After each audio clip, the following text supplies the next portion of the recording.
Hello and welcome to France. Today we are in the stunning port of Villefranche. Neither of us have been to this port before, so we're really excited to get off and explore. We haven't booked any excursions, so stay tuned and we'll tell you all about it. Hi, if you're new to our channel, we are Tom and Dom Travel and we release a new cruise and travel related video every single week. So if you haven't done so already, make sure you hit that subscribe and don't forget to give this video a like.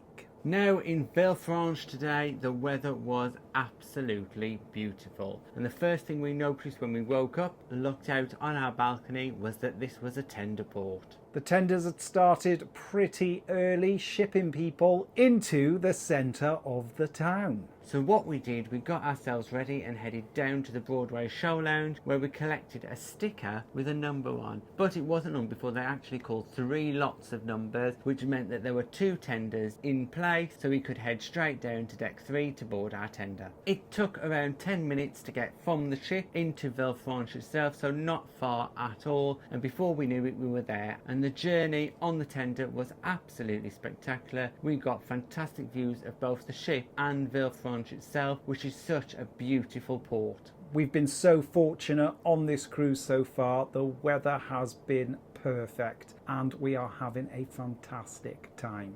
Villefranche is a small little town. The port is equally small. However, it was beautiful. Very classic and rustic architecture, beautifully maintained. Lots of restaurants and cafes lining the seafront. A very beautiful place. Now, Villefranche has been used for several different TV shows, including Emily in Paris. So if you are a fan of Emily in Paris, Villefranche, you will spot some of the locations from filming in Villefranche itself, as a stand-in for Saint-Tropez as well. As we wanted to go to Monaco, we knew that there was a regular train that left Villefranche, so we just walked along the seafront towards the train station, and again some beautiful views. When we arrived at the train station though, we were informed, because there was lots of people there all wanting to do exactly the same thing as us, we were informed that there were actually no seats left on the train and it was standing room only. The platform itself got busier and busier as we waited for the train, and the train was around 10 minutes delayed, I think because it was just so busy. When the train did arrive, we noticed that there was no space at all and passengers did have to push their way onto the train in order to make it. We had spoke to some people who were already waiting on the platform from the previous train because they hadn't been able to make it on board. So we were very fortunate and very lucky that we managed to squeeze on, and we literally squeezed on. The train journey itself took around 15 minutes, and before we knew it, along the French coast and under a few tunnels, we had arrived in Monaco. At the train station in Monaco, we followed the signs for the hospital exit, and we were really lucky because that exit actually puts you down at the bottom of the city. You can actually exit the train station a number of different ways that puts you in various sites across Monaco, but lucky for us, we were right at the seafront. Last weekend, the Monaco Grand Prix was held, and unfortunately they were still dismantling many of the structures, the stands, the fencing, so it was a little bit chaotic and it was quite hard to navigate the streets of Monaco. Now, there was definitely some F1 fans among the passengers, but me and Dom couldn't name a single F1 driver, so for us we were more interested in looking at the yachts than the stands and the advertising and the tunnels and the racetrack, which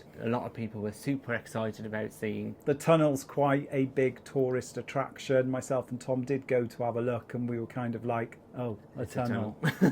We didn't mind at all. It didn't float our boat at all, but what did float our boat were some of the super yachts that we could see in the harbour. So we proceeded to walk all the way around the harbour. There's some lovely little cafes strewn across the harbour in various locations, and those yachts were, wow, super impressive. Now, a lot of the yachts there you could tell had just recently had occupants, presumably for the F1, but there was a lot of work cleaning, touching up the yachts, I think preparing them for their next passengers.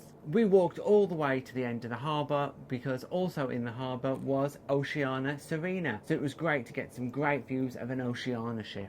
Oceania is definitely a cruise line that we would like to try. And if you have been on Oceania, please let us know what it's like to cruise with them. From that viewing point, we could see all of Monte Carlo, the mountains and the entire city that's built into it. It did look incredible. One of the first little dramas of the day, it was so hot and we just wanted a nice refreshing drink. Unfortunately, we found it incredibly difficult to find somewhere to sit and just have a drink. A lot of the restaurants and bars that are located in the port area were all set up for lunch. Yeah, so a lot of them said they were just doing food only and that you couldn't just sit there and have a drink, which would have been nice to sit there looking over the yachts with a little drink. But never mind, we carried on exploring. We then decided to make our way up to the old city and the palace because it's something both of us really wanted to see. Now, we had to walk through town. Again, it was incredibly chaotic with the dismantling of all the stands and TV monitors and equipment. Cars come in from left and right. However, we did manage to get there in one piece, fortunately. And then we realised that we'd have to traverse a whole system of uphill stairs to get there. Yeah, in the heat, it wasn't probably our best idea, but we still managed it anyway, as did a lot of other people in Monaco. You could definitely tell where everyone was going.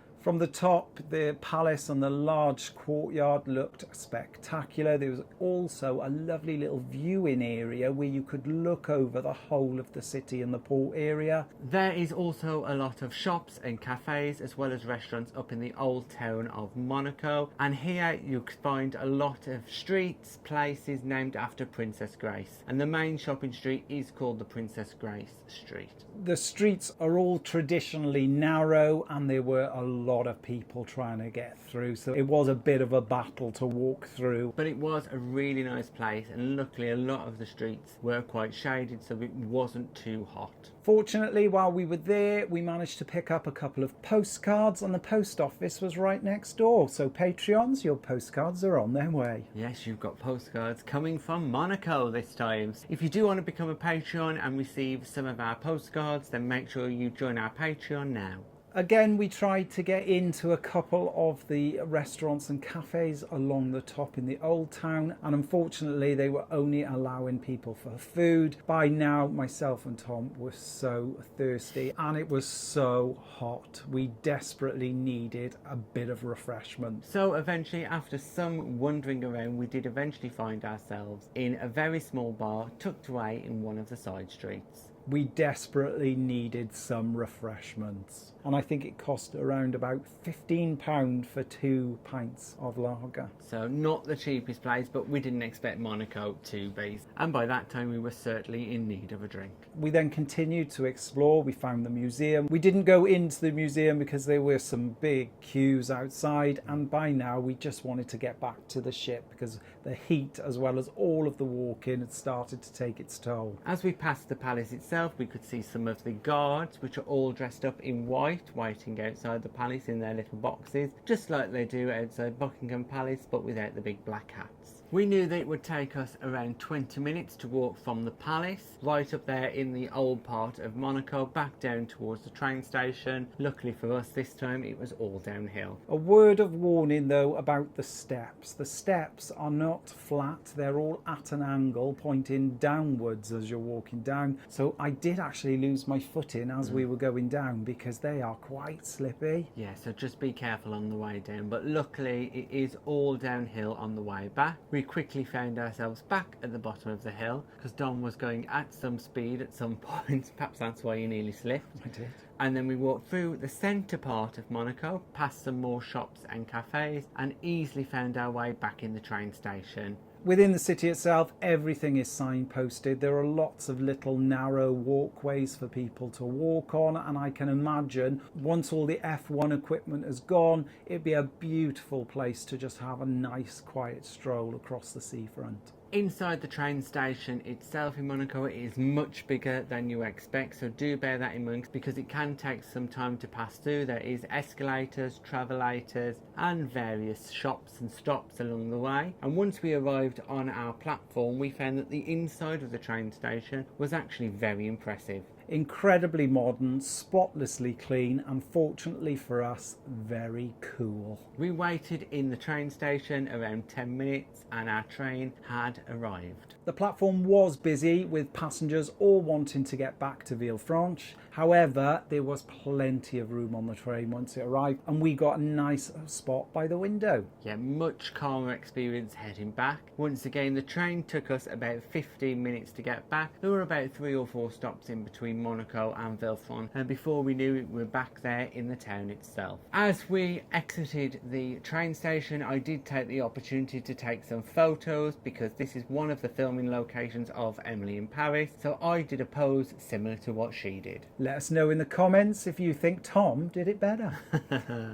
Then headed straight back along the front of Villefranche, where we could see lots of local people enjoying one of the wonderful beaches that are located right on the seafront there. And then as we walked along the small, very pretty harbour, we could see a tender was waiting. When we got to the terminal, we did have to go through security. There was quite a lengthy queue, but it seemed to go quickly. And before we knew it, we were back on board the tender, heading towards Voyager. Once again, it took us about 10 minutes back to reach Voyager, so no problem at all. And before we knew, we were back wanting something to eat. Thanks for watching our day in Villefranche on Marella Voyager. If you've got any comments or questions, just pop them in the box below and we'll get back to you. If you'd like to support us in creating future content and receiving exclusive benefits, we're also available on Patreon. And please don't forget to like and subscribe. It's free. And hit that bell notification button to never miss a video from us. Thanks for watching. Bye bye.